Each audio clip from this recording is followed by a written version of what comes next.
तो जयकारा बोल मेरे श्री गुरु महाराज की जय।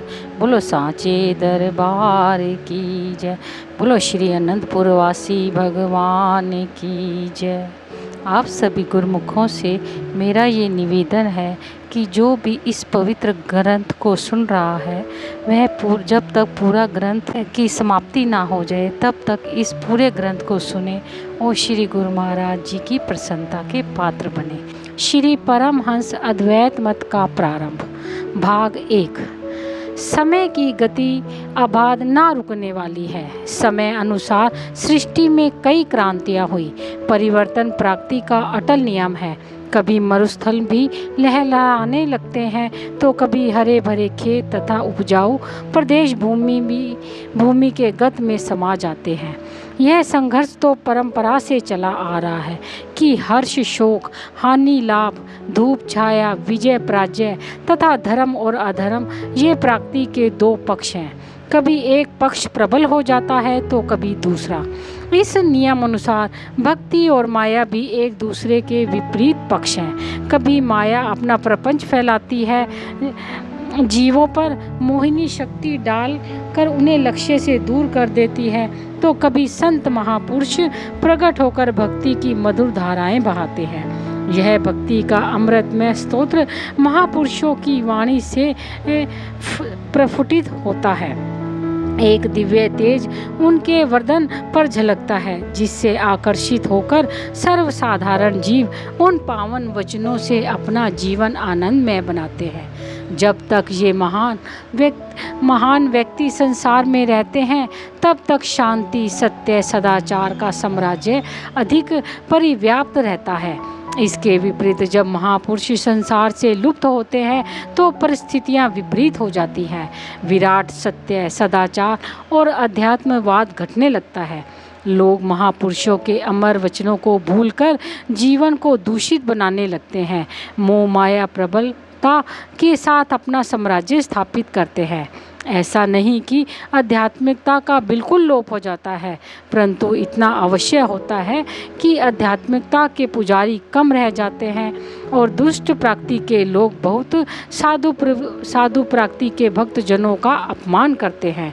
पुनः इन पवित्र आत्माओं की करुण पुकार आकाश में मूक स्वर में गूंजती है, जो मालिक के द्वार से निराश नहीं लौटती।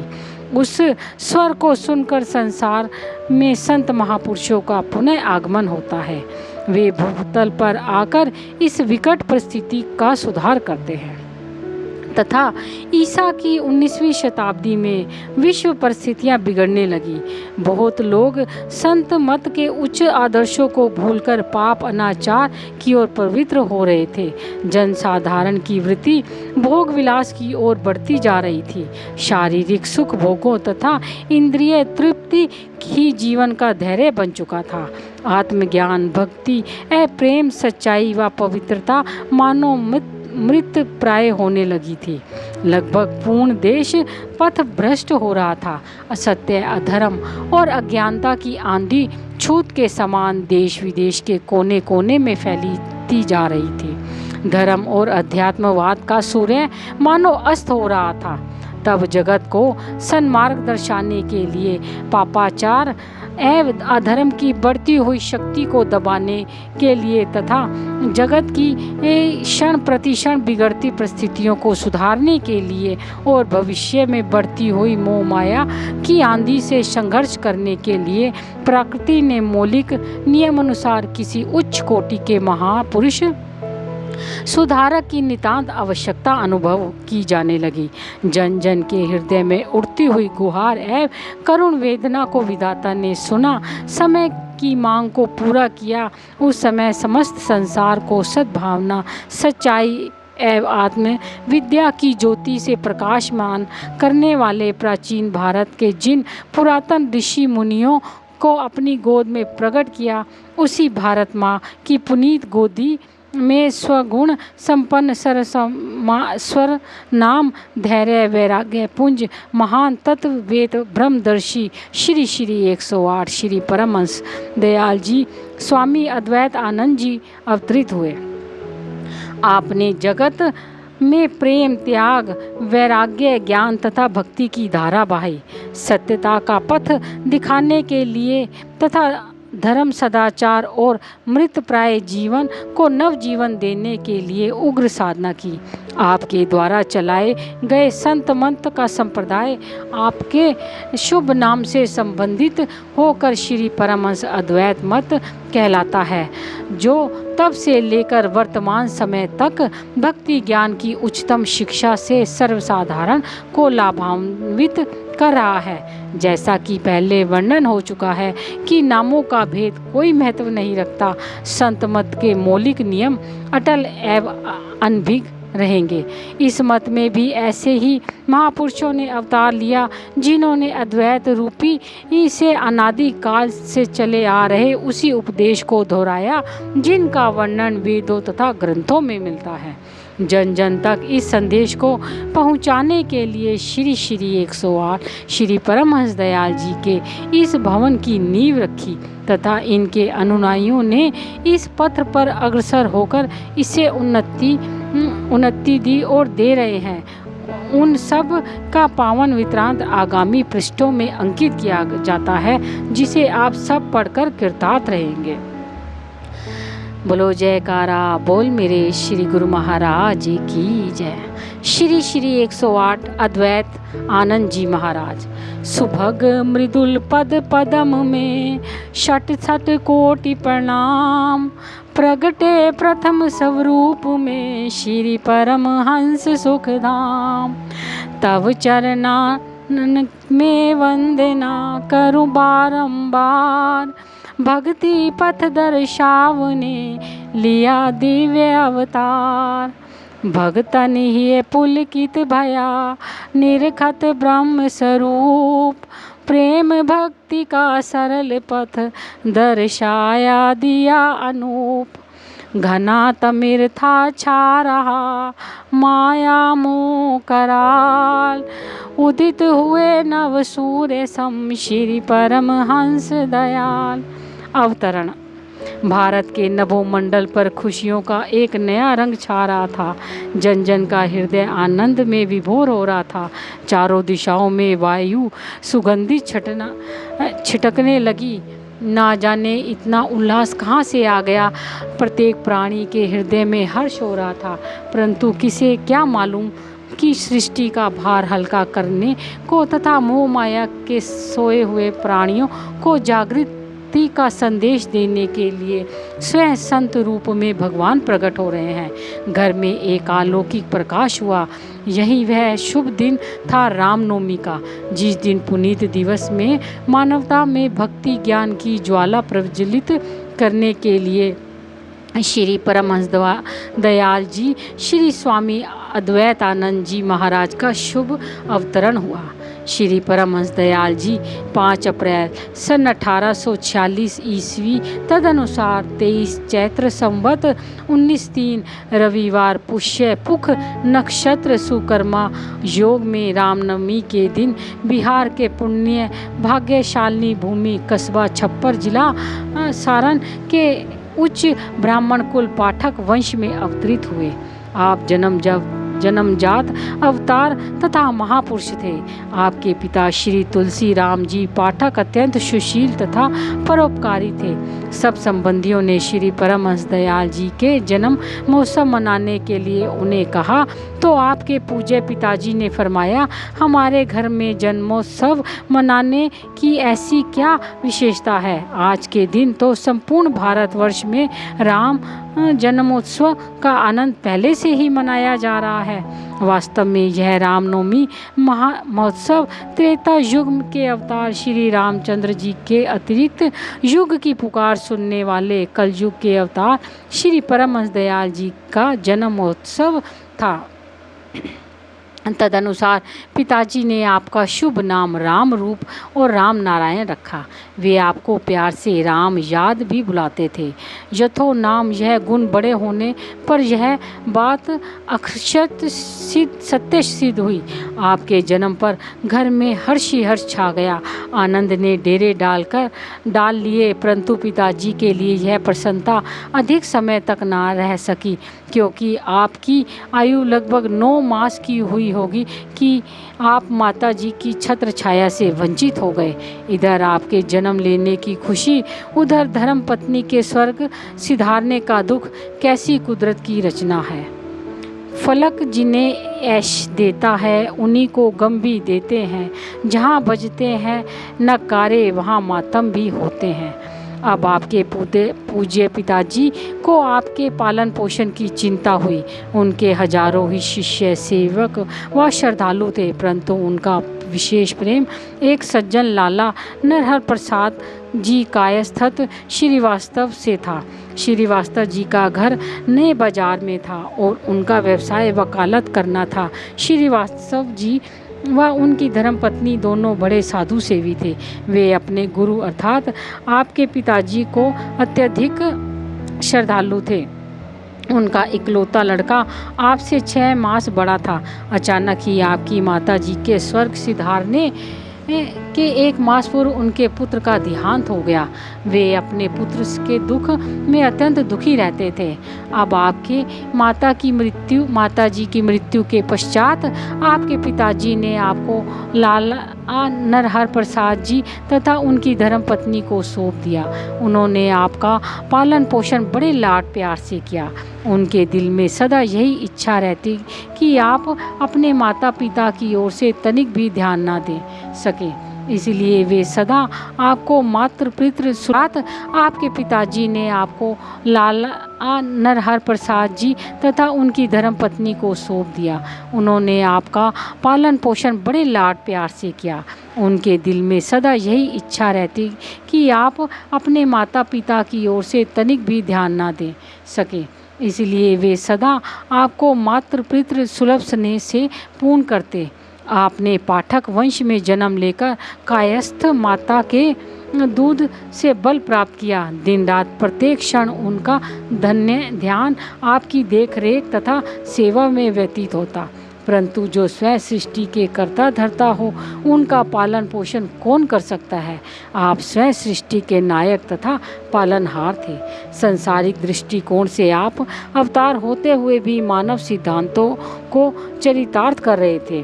प्रकृति का खेल की सम्मत 1908 तदनुसार 1851 में जब आपकी अवस्था अभी 5 वर्ष की हुई थी तो पूज्य पिताजी श्री तुलसी राम पाठक जी का देहांत हो गया। अब तो आप लाला साहिब जी का ध्यान और भी अधिक आपकी ओर हो गया। उनके दिल में यह ख्याल था कि जो उमंगे आपके पूज्य पिताजी आपकी ओर से अपने दिल में ले गए उनको पूरी कोशिश से पूरा किया जाए ताकि उनकी आत्मा को शांति मिले। उन्होंने आपके साथ इस तरह लाड प्यार तथा स्नेह का व्यवहार किया कि आप भूलकर भी माता पिता को याद ना करें। इतना लाड प्यार होते हुए भी आप को सर्वसाधारण बालकों की तरह खेलना पसंद ना था। आप बाल्यकाल में ही अपनी ही मस्ती में मस्त रहते। एकांत तो आपको प्रिय मित्र था। प्रकृति की जिन चरण रज छू लेने को आतुर हो रिद्धि सिद्धियां चरण छाव का आश्रय प्राप्त करना चाहती थी, वे भला इस संसार को क्या समझते। फिर भी लाला श्रीवास्तव जी ने यथासंभव अपने कर्तव्य को पूर्ण रूप से निभाया। सांसारिक दृष्टिकोण से आपकी शिक्षा दीक्षा हिंदी, संस्कृत, उर्दू, अरबी एवं फारसी में हुई। जब आपकी अवस्था 9 वर्ष की हुई तो एक दिन सत्संग में यह चर्चा हुई कि अधिकतर साधु महात्माओं को ऐसी सिद्धि प्राप्त हो जाती है कि वे गुटका मुंह में लेकर इस स्थूल शरीर से आकाश में उड़ने लगते हैं। किसी अन्य व्यक्ति ने कहा, गुटखा आदि कुछ नहीं होता, केवल विचार शक्ति अथवा प्राणायाम से यह सिद्धि प्राप्त हो जाती है। यह सुनकर आपके मन में भी यह विचार उत्पन्न हुआ कि हमें भी ऐसा प्रयत्न करना चाहिए कि उड़ने लगे। जहाँ भी दिल चाहा उड़कर क्षण भर में पहुँच गए। पग पग पर इस भारी शरीर का बोझ उठाने की क्या आवश्यकता है। आपको इस विधि के विषय में किसी नियम का पता ना था और ना ही किसी ने इस विषय में पूछा। आप स्वयं ही श्वास रोककर बैठ जाते और यह विचार करते कि मैं उड़ूं। शरीर को काबू में रखना अति आवश्यक था। फिर क्या था, थोड़े दिनों के अभ्यास से शरीर एक मंजिल मकान तक उड़ने लगा। कुछ दिन पश्चात आपको ऐसा उड़ते हुए देखकर लाला नरसिंह प्रसाद जी तथा अन्य संबंधी आपको पकड़ने के लिए दौड़े। उन्होंने शोर मचाया तो आप नीचे उतर आए।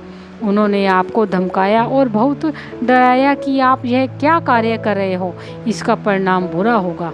किसी दिन बहुत ऊंचाई से गिर पड़ोगे तो हाथ पैर टूट जाएंगे, इसमें संदेह नहीं कि मृत्यु भी हो जाए। आपने उनके डराने धमकाने पर भी यह अभ्यास ना छोड़ा।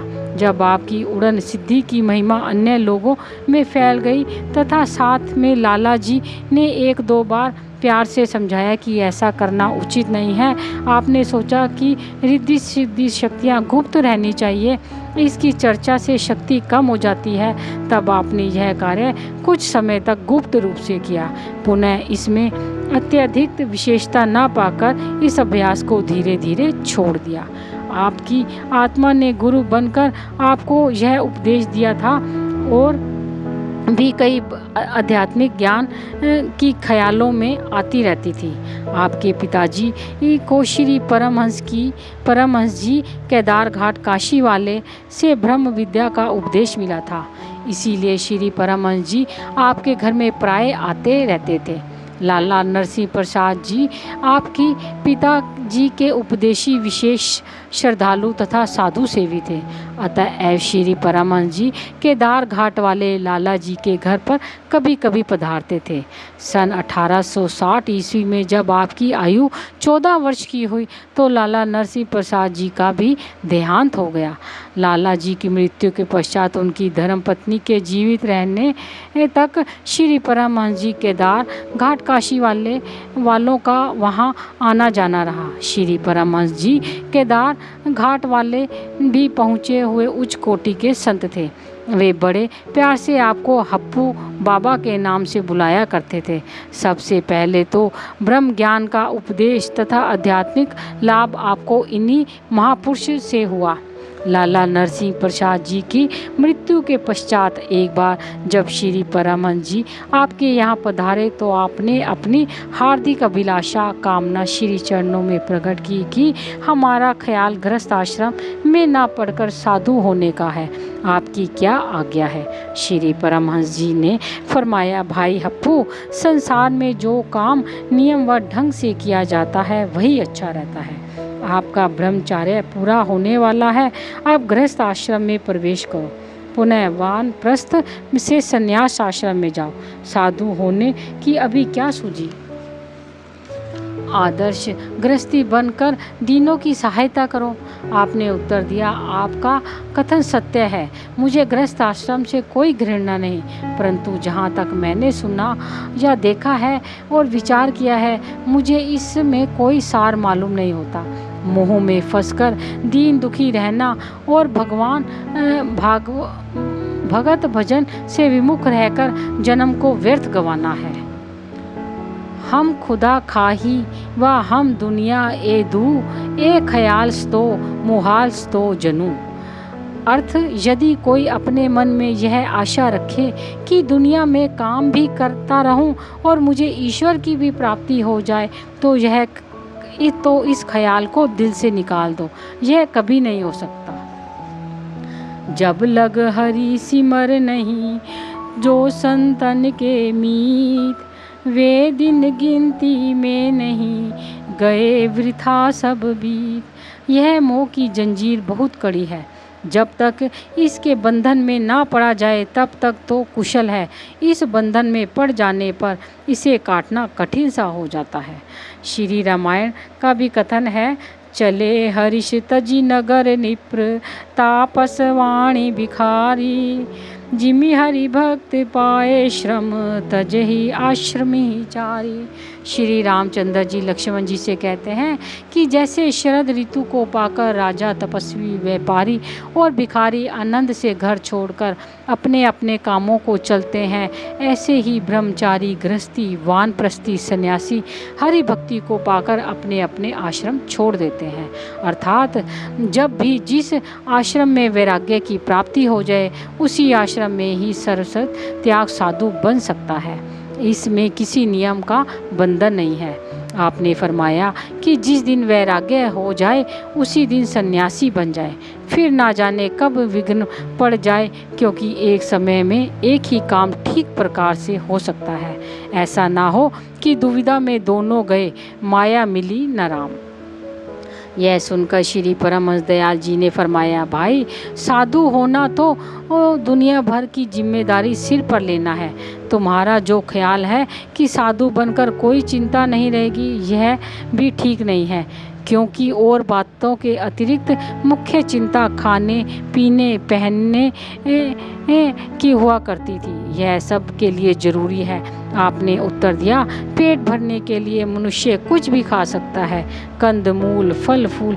इसी के अतिरिक्त परमात्मा ने सैकड़ों प्रकार की वनस्पतियाँ और भिन्न भिन्न प्रकार के अनाज बनाए हैं। इन वस्तुओं से निर्वाह सरलता से हो सकता है।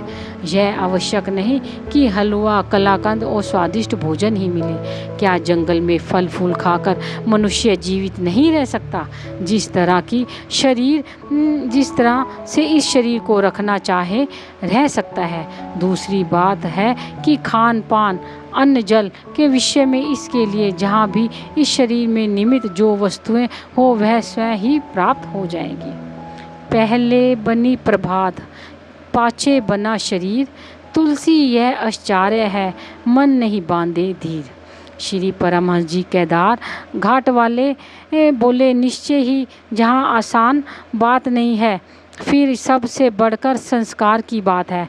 आपने प्रार्थना की, मैंने तो अपना निश्चय प्रकट कर दिया है। अब रही संस्कारों की बात, सो उनमें भी मेरी बात दृढ़ है, क्योंकि माताजी और पिताजी का तो पहले ही देहांत हो चुका है। स्त्री पुत्र के लिए इच्छा नहीं है। अब संस्कारों में शेष क्या कमी रह गई है? आप अंतर्यामी थे, आप स्वयं ही इस विषय पर विचार करें, क्योंकि प्रकृति ने जो वातावरण बनाया है उसी से प्रतीत होता है कि उसने किसी विशेष काम के लिए इस शरीर को उत्पन्न किया है। क्योंकि कहा भी जाता है कि जैसा जिसने भविष्य में बनना हो वैसे ही उसकी बुद्धि तथा विचार बचपन में होते हैं। होनी बलवान है, इसीलिए वही होनहार बुद्धि में पहले से ही आकर स्थिर हो जाता है। अतः उनके विचार पहले से ही उच्च उद्देश्य के लिए हुए थे। बोलो जयकारा बोल मेरे श्री गुरु महाराज की जय। बोलो सांचे दरबार की